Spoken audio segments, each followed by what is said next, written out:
Sometimes the peace we seek are often found in places we least expect it to be. Before I continue, kindly like, share, and subscribe for more amazing stories. Thank you. Now let's begin. The streets knew him as V. No last name, no need. In East Briar, that name alone stopped conversations and made hearts stutter in chests. He wasn't the loudest or the bloodiest, but Javonte Velasquez ran the south side like a quiet storm. Every alley, every corner, every deal whispered his fingerprints. By 24, V had more power than most men twice his age. Stacks of cash were never a problem. Loyalty came easy when fear greased the chain. He didn't speak much, didn't have to. A look from him could mean life or death. It was the silence that made people nervous, the calm before he decided what came next.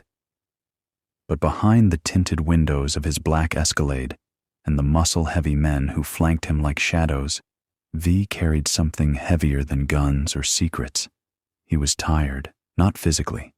His body was a machine, but his soul, if he still had one, was worn thin. Nights came faster now, but sleep came slower. Dreams twisted into memories. He saw his older brother bleeding out in the back seat of a car they couldn't afford, his mother crying in a kitchen with no light bulbs, a childhood swallowed by sirens and betrayal. He built the empire for control, for revenge, for something that felt like safety. But all it ever did was feed the ghosts. "Yo, you good?" asked Rico, his right-hand man, as they rode in silence toward the warehouse. "Always," V said, lying so well even he didn't notice anymore. They pulled up to the spot, neutral ground where V's crew moved weight every Thursday. But something felt off. He saw too many idle eyes. A corner kid twitched when he saw V's truck, too fast, too nervous. "Keep the engine running," V said as he stepped out. The deal went smooth, but tension hung like fog.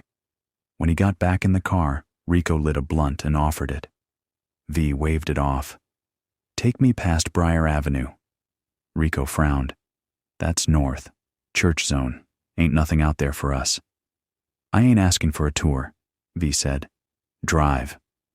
They rolled past dim storefronts and cracked sidewalks, turning toward a part of the city where the air felt different, slower, quieter.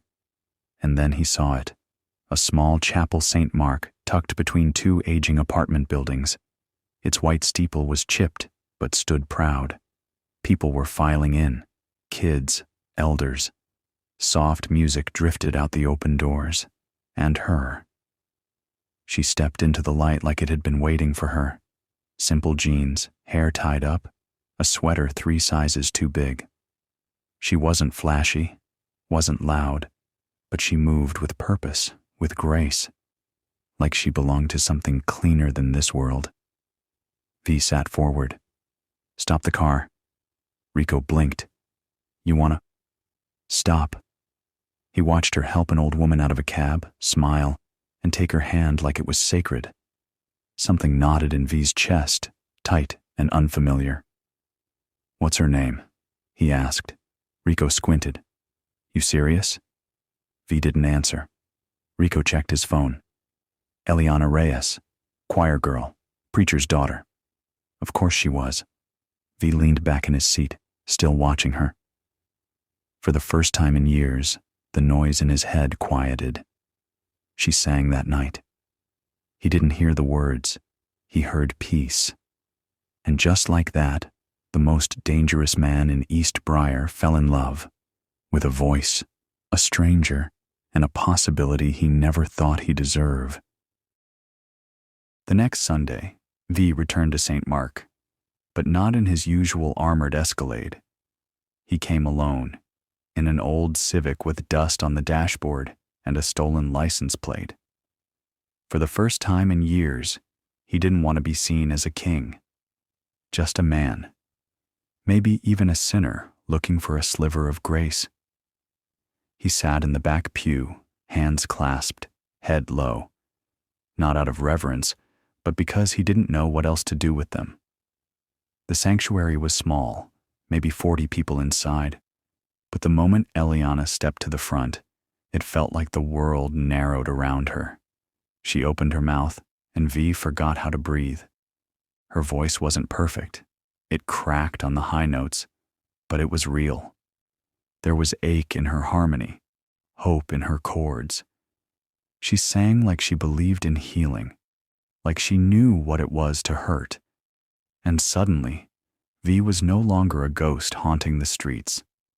He was a boy again, sitting at his grandma's feet, listening to old gospel on cassette tapes in a kitchen that smelled of cinnamon and struggle. After the service, he didn't move, just sat and watched her greet people, laugh, hug, live. She walked like she'd never had to look over her shoulder. He didn't know what that felt like. She spotted him when most of the crowd had left, her brows furrowed. She approached, not cautious, not afraid, just curious. "You new here?" she asked. He looked up. Her voice up close was even softer. "Yeah," he said, pulling the brim of his cap down. "Just needed somewhere quiet." "You found it." She smiled. "I'm Eliana." He hesitated. Vince. It was the first name that came to mind. He hadn't used his real one in months. "Nice to meet you, Vince," she said, offering a hand. He shook it, and for the briefest moment, her warmth clung to his fingers. "You live around here?" she asked. "No," he said. "Not really anywhere." She tilted her head, studying him. He was dressed in plain jeans and a black hoodie, but danger still clung to him like smoke. "You been through something," she said. Not a question. "Yeah," he replied, eyes drifting to the stained glass window above the pulpit. "Still going through it." "Then you're in the right place." She walked away before he could say more, her boots tapping lightly on the tile floor. V sat there long after she was gone. Back in the warehouse that night, the crew was restless. Rico was waiting. "You weren't at the drop," Rico said, tossing a folder on the desk. "Where you been?" "Handling something." "Handling or hiding?" V looked up slowly. "You got something you want to say?" Rico leaned forward. "Yeah. You different. You soft. And soft don't survive in this world." V stood, every inch of him calm but loaded. "You worried about my heart or your seat, Rico?" Rico backed off, jaw tight. V didn't answer questions. He gave ultimatums, and the silence that followed said this one was final. Still, later that night, alone in his penthouse, V stared out over the city, a bottle of bourbon in one hand, his gun in the other. He hadn't touched the liquor. He hadn't needed to. He just kept hearing her voice. Not the lyrics, just the sound, the way it cracked when she meant every word, the way it reached for something above this broken city. He didn't know what he was becoming, but he knew this much. He wanted more of it, and maybe her. It became routine. Sundays at St. Mark V always came alone, always in disguise, and always left before the final prayer. But each week he stayed a little longer, spoke a little more, and stepped closer to Eliana. She never pried, never pushed. She treated him like someone who mattered, even when he barely believed that himself. By the 5th week, they were sitting side by side after service, legs brushing as they watched volunteers stack chairs and sweep the tiled floor. "You look different today," she said. V glanced down at his hoodie. "Didn't think I owned anything different." "I didn't mean your clothes." She looked at him carefully, her dark eyes gentle but direct. "You ever been forgiven, Vince?" He froze. The word stung. "Forgiven?" "I don't think I qualify," he muttered. She nodded slowly, as if she'd heard that answer before. "That's the thing about grace. You never qualify for it. That's why it's grace." Something in his chest cracked, just a little. A fault line he'd ignored for too long. That night, V walked the streets of East Briar without his crew. He passed corners he used to control, blocks where his name still rang out like thunder. He saw the damage with fresh eyes now. Kids guarding trap houses, women sleeping under train bridges, empty stairs and twitchy hands. All of it had his fingerprints. His phone buzzed. Rico. V let it ring. A few minutes later, he was at his grandmother's grave, the one place he never brought anyone. The air was still, heavy with regrets and the ghosts of all the lives he'd helped destroy. "I met someone," he said softly, crouching beside the headstone. "She talks about God like he still visits people like us, like he gives second chances." He chuckled dryly. "You'd like her. She reminds me of you. Tough, honest, full of light." His voice broke. "I don't know what I'm doing, Abuela. I just know I don't want to be this anymore." Back at the church the following Sunday, Eliana handed him a flyer after service. "Outreach event, Thursday night. We serve food, play music, talk with the kids." V raised a brow. "You want me to come?" "I want you to see there's more than one way to survive out here." He looked down at the flyer, heart pounding like he'd just stared down the barrel of a gun. "I'll think about it." Thursday came. V almost didn't show. He sat outside the church for 20 minutes, engine idling, fingers drumming the steering wheel like a man deciding whether to run or confess. But he went in. Inside the basement, kids laughed over pizza and volunteers played dominoes and guitar. Eliana spotted him and smiled like he'd just brought the sun. She introduced him to everyone as Vince. No titles, no history. Just a man trying. A boy with dreadlocks and a busted sneaker approached him. "You a cop?" V smirked. "Nah, worse." The boy grinned. "You cool then." Later, while Eliana sang softly with a group of children, V leaned against the wall and took it all in.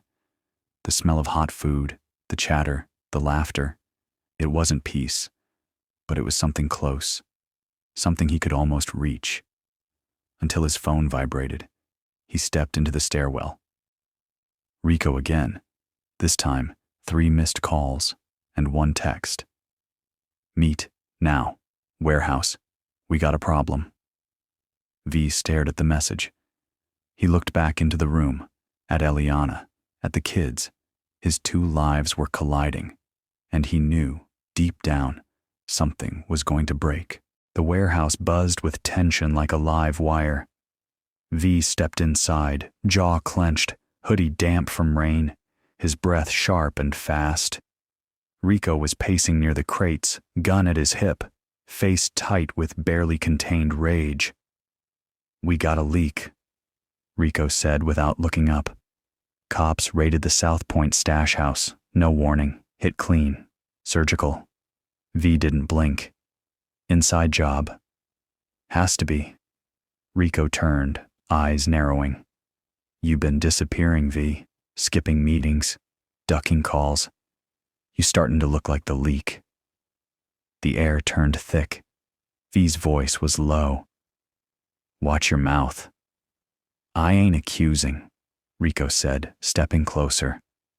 "I'm just saying you changed, you slipping. And I can't have the whole empire burning down because you're out chasing some." V's hand shot out, grabbing Rico by the collar, slamming him against a crate. "Say her name," V growled, "and I'll bury you where you stand." Rico shoved him off, eyes wide with a mixture of fury and disbelief. "You in love or something?" V turned away, fists clenched. He didn't answer. That silence said more than words ever could. Rico shook his head. "You think love gonna save you, V? You think church girls and gospel songs wash this blood off our hands?" "I ain't trying to be saved," V muttered. "Just trying to breathe." Rico stared. "You leave now, you ain't coming back." V didn't hesitate. Then this is goodbye. It rained hard that night, a torrential storm that turned gutters into rivers and made the whole city feel like it was drowning. V parked outside Eliana's building but didn't go in. He just sat in the car, soaked in sweat and regret, the radio silent, the gun under his seat whispering reminders of who he still was. He finally texted her. "You up?" A minute later. "Yeah, come up. I got tea and a couch with your name on it." The smallest smile crept onto his face. Her apartment was small but full of warmth. Plants in the windows, books stacked on every surface, gospel music humming quietly from an old speaker. It smelled like lavender and cinnamon. "You look like hell," she said, handing him a towel. "I feel worse." He dropped onto her couch, his shoulders heavy, his eyes hollow. "You want to talk?" she asked. "No," he said, "but I need to." And then the words came. All of it. The raid, the suspicion, Rico, the weight of a kingdom he never wanted anymore. "I'm losing control," he confessed, "and if I stay in it, I'll die. Or worse, I'll turn into something I can't come back from." Eliana sat beside him, her hand gently resting on his. "Then leave." "I can't. It doesn't work like that." "Then burn it down," she said, voice low but fierce. "Whatever empire you built on pain, set it on fire." He looked at her, stunned. "I'm not naive," she said. "I know what kind of man you were. But I also know you're standing here now, trying. That means something. But you gotta choose, V. You can't walk two roads forever." He exhaled shakily. "I think I already did." That night, V didn't sleep. He stared out her window as the rain fell, his thoughts a blur of memory and longing and fear. He had a plan now, but plans come with risks. And this one might cost him everything. V made his move quietly. In the weeks that followed that stormy night at Eliana's, he began dismantling his empire from the inside, piece by piece. It had to be subtle. Sudden shifts would draw Rico's suspicion. So V did what he did best: calculated, clean, controlled.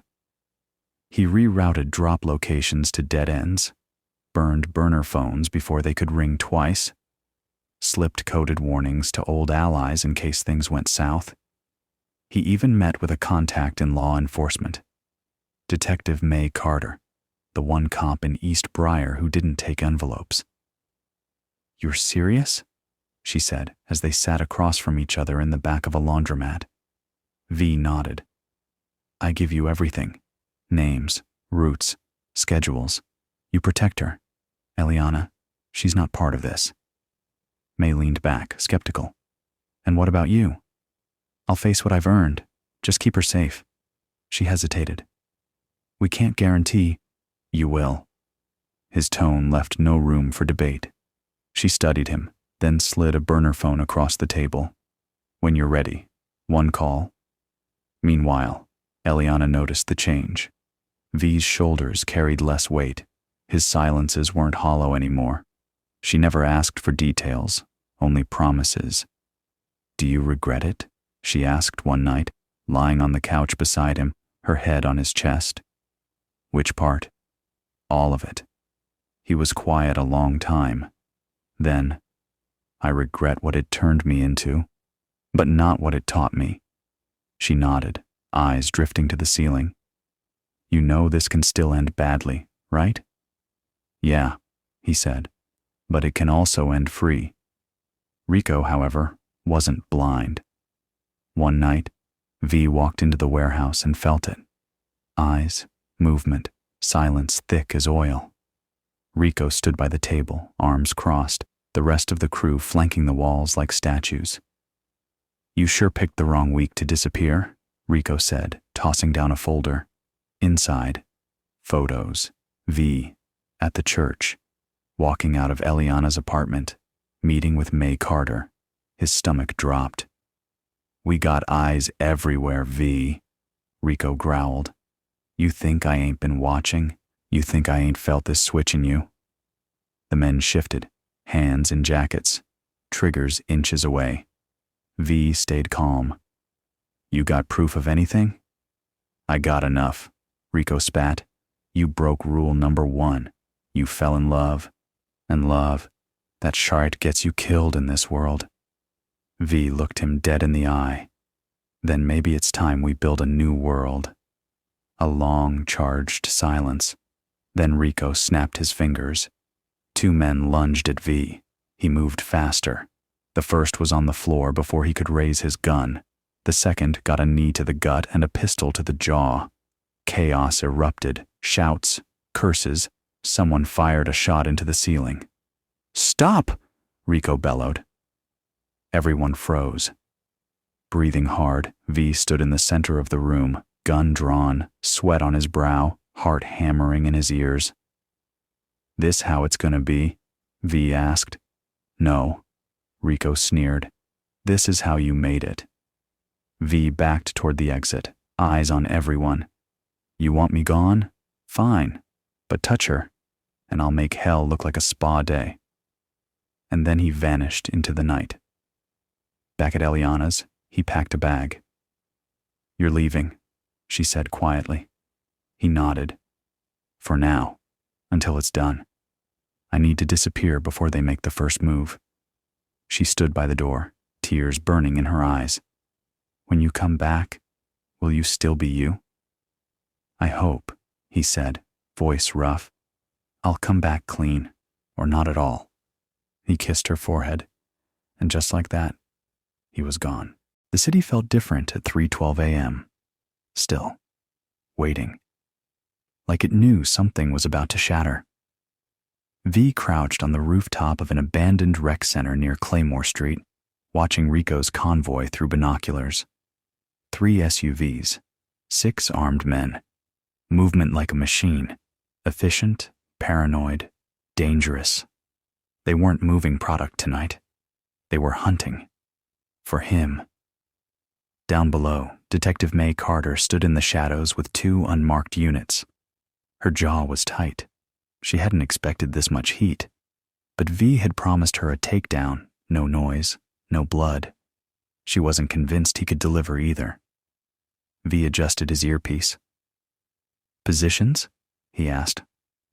North and south exits covered, Carter replied. But Rico's got more guns than we do. This could get messy. It won't, V said. It ends tonight. He stood, heart hammering, and disappeared into the dark. Inside the warehouse, Rico paced like a wolf. He's watching, he muttered. I can feel it. You sure he's not long gone? One of the men asked. Rico turned, gun raised. You calling me paranoid? The man said nothing. Rico holstered his weapon and looked at the photo still taped to the table. Eliana, blurry, walking out of the church. You don't get to have both, V, he whispered. You don't get to be saved and stay king. V moved like a ghost through the east tunnel, an old maintenance shaft under the warehouse. Years ago, he'd had it built as an escape route. Funny how now it led into the fire instead. He emerged inside a storage room behind the main floor. He took a breath, then stepped into view, gun lowered but ready. Rico. The room spun, guns cocked, men shouted. Rico turned slowly. Well. I came to end it, V said, voice low but clear. Not with bullets, with truth. Rico laughed. You gonna preach now? I'm done hiding. From you, from me. He pulled out a flash drive and tossed it onto the floor. Every ledger, every account, every drop spot, enough to burn this whole operation to the ground. Rico's smile vanished. You gave it to the cops. V nodded. You're surrounded. Rico raised his gun. You think she'll want you after this? You think you'll come out of this clean? I'm not doing it for her anymore, V said. I'm doing it because I'm done living like I'm already dead. Then die for real. Gunfire erupted. The room exploded in motion. Glass shattered, men scrambled. Carter's team crashed through the doors. Sirens wailed outside. V ducked, returned fire, clipped one of Rico's men in the leg. He moved fast, every step muscle memory, every breath calculated. Smoke filled the air, chaos ruled, and in the middle of it, Rico charged. The two collided, fist to jaw, elbow to rib. Guns clattered to the ground. Years of tension released in seconds. Rico swung wild, screaming, "I made you! You chained me!" V roared. He pinned Rico, fist raised, but didn't strike. Carter arrived just in time. "Step back," she ordered. V stood. Rico looked up, bleeding, snarling. "You're still a monster." V met his eyes. "Not anymore." Outside, cuffed and bruised, V leaned against a squad car as Carter read Rico his rights. "You did it," she said. "He'll go away for decades." "Will she be safe?" "We'll protect her." V nodded, then whispered, "One more thing." He handed her the phone from his pocket. "The rest of my contacts. Shut it all down." Carter stared. "This was your kingdom." "It was my prison." Hours later, under the bleeding horizon of dawn, V stood alone outside the church, watching the sun rise through shattered clouds. He didn't knock. He just waited. The sanctuary doors creaked as V stepped inside. Morning light filtered through stained glass, painting streaks of gold and violet on the pews. The place was empty, save for the faint echo of a hymn still lingering in the air. Or maybe he was imagining it. He hadn't slept, not since the takedown. He walked slowly toward the front, every footstep heavy, every breath laced with doubt. He carried no gun, no weight in his coat, just bruises, exhaustion, and a question he hadn't dared ask himself until now. What's left of me? A door opened behind him. Eliana stood in the aisle, hair tied back, sweater loose over her shoulder, eyes wide and wet. "You're here," she whispered. V turned, heart caught in his throat. He tried to speak but couldn't, so he nodded. Just once. "You're alive." "Barely," he rasped. She stepped closer, cautious. "I heard what happened. The bust, Rico. The whole city's talking." "I didn't come to explain," he said. "Just to see if you'd still look at me the same." "I don't." His chest tightened. "But maybe," she said, voice trembling. "That's a good thing." He looked at her, really looked. There was no judgment in her gaze, just ache, understanding, and something else he hadn't dared hope for, faith. They sat in the front pew, silent for a long time. "I made a deal," he finally said. "Full immunity in exchange for evidence. But I refused witness protection." She frowned. "Why?" "Because I don't want to hide anymore. Not from the world, not from you." Eliana nodded slowly. "They came here, you know. Police, reporters, your enemies too, looking for you, for answers." "Did they threaten you?" "One man followed me home," she said quietly. "But I prayed louder than I feared." He clenched his fists. "I never wanted this for you." "I know," she said. "But this is the cost, V. Redemption doesn't come cheap." They sat in the quiet again. The church felt like it was holding its breath. Finally, she asked, "What do you want now?" He thought for a long time. Then, peace, and to learn how to deserve it. In the weeks that followed, V vanished from headlines. Carter's unit swept the rest of the network, thanks to his intel. Half the city's underbelly crumbled before anyone had time to regroup. Some called him a traitor. Others called him a ghost. V didn't care what they called him. He got a job working construction with a fake name and real blisters. He rented a tiny apartment above a bakery, spent his evenings volunteering at the same outreach program he once thought was beneath him. He didn't touch a gun again. Didn't have to. The city began to feel less like a battleground and more like a possibility. Eliana came back slowly, not in grand gestures, but in phone calls, shared coffees, small laughter that grew louder over time. They didn't talk about what they were anymore. They talked about what they were building, one brick at a time, one scar at a time. She invited him back to church, quietly, no pressure. The first time he stood among the choir and listened to her voice again, he cried for the first time in years, not out of guilt, out of grace. One Sunday, after service, she handed him a folded piece of paper. He opened it, heart thudding. Inside, in her handwriting, "Do you believe in second chances yet?" He looked up. She was already walking away, smiling softly. "Quick one before I continue. If you love my stories and find it interesting, please don't forget to support, like, and subscribe to my channel for more amazing stories. Thank you. Now let's continue." East Briar wasn't perfect. It never would be. But it was healing. The corner where V once ruled with fear was now home to a community garden. The trap house on Linden Street had been torn down, replaced with a youth center named after V's late grandmother, Rosa's place. Eliana had painted the mural on the side herself, a pair of hands holding soil, with a sapling pushing through. Some nights, V still walked the city, not out of habit, but reverence. He traced his old path, not to haunt it, but to bless it, to remember the fire he came from, and to honor the people he never got to save. His past didn't vanish.